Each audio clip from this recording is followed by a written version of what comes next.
sarà uno dei più appoggiati al gioco, macchina che lascia i concorrenti, allineamento perfetto, un po' perde lo scatto Mister X, sono comunque tutti su di una linea, si ritrae Nippon Griff, cerca di scattare in avanti Ophelia Jet, è contrastata da Orzo per lato di fuori, parte bene allo steccato Magico Capar che cerca di rimontare la prima curva,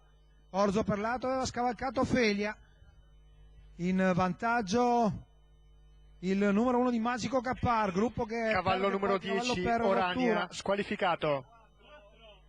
cavallo numero 4 Ophelia Jet squalificato. Ophelia Jet e Orania, si va al passaggio davanti alle tribune con Marco Aurelio che forza i tempi, va l'attacco di Magico Capar, i due si danno, seguiti da Orzo per lato e Luna d'Asolo, poi ancora Lima dei Greppi con di fuori Mister X, alla retroguardia Lethal Must e Gino Pub che sono gli ultimi, poi tutto il gruppone con Narcos NP che perde posizioni perché è costantemente in terza ruota, rimontato da tutti i cordaioli, 600 violentissimi, 14,8 la frazione, Marco Aurelio ha trovato un decisissimo oppositore in Magico Capar, ricordiamo che andiamo a completare il primo giro di gara, il primo mezzo miglio, rimangono ancora un giro e mezzo per andare a casa, 15,4 la frazione, 29,9 intermedio, Magico Capar che cammina, lo segue lo steccato Orzo per lato, di fuori c'è sempre Marco Aurelio, poi ancora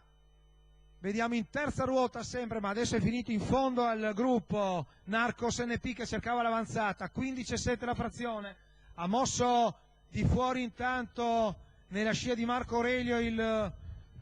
numero 7 di Lima dei Greppi, gruppo compattissimo, risalgono in terza ruota Obelix NP e Nippon Griff, trovano addirittura in quarta Oregon B e Lethal Must, intanto cala del tutto Marco Aurelio che porta letteralmente indietro il treno che lo seguiva, cioè Mister X e Nippon Griff, 16 frazione. Sempre davanti Magico Capar, protagonista di un corsone, ha perso le gambe anche Orzo per lato prima del miglio.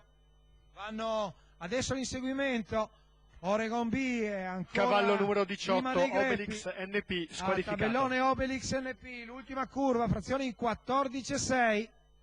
in vantaggio ancora Magico Capar, anche Oregon B ha dato la puntata, ma è rimasto in terza posizione, addirittura arrivo con Magico Capar ancora davanti, con Vincenzo Luongo che un po' viene in centropista, l'attacco deciso, quello forse mortale per lui di Luna d'Asolo con Marco Volpato che viene a vincere facendo anche il pugnetto, il numero 14 di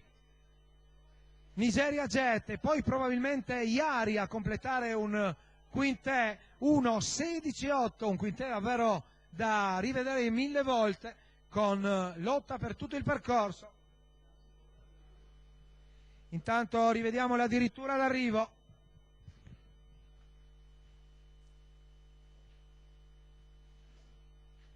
C'è la fase finale, Luna d'Asolo e Marco Volpato, il training di Walter Zanetti che sono passati sul traguardo su un coraggiosissimo Magico Capar, poi il terzo lo prende Oregon B e dopo ci sarà col 14 e col 13 Nigeria Jet e probabilmente Iari a completare la combinazione, vicino anche Lethal Must, un arrivo dicevo al termine, una corsa davvero fantastica perché ha vissuto con tanti protagonisti, anche se forse il protagonista tecnico più importante è stato proprio Magico Capar con Vincenzo Luongo che ha trovato testa e corda subito ma anche 3 attacchi lungo il percorso, quello decisivo di Luna d'Asolo che aveva corso nella scia degli attaccanti e che poi negli ultimi 300 metri dalla scia di Magico Capar appunto aveva spostato per andare addirittura d'arrivo a far valere maggiore freschezza. Marco Volpato in grande ordine, ha improvvisato anche Iveri LB di recente per un altro allenatore, in questo caso una cavalla di 8 anni, figlia di Varenne che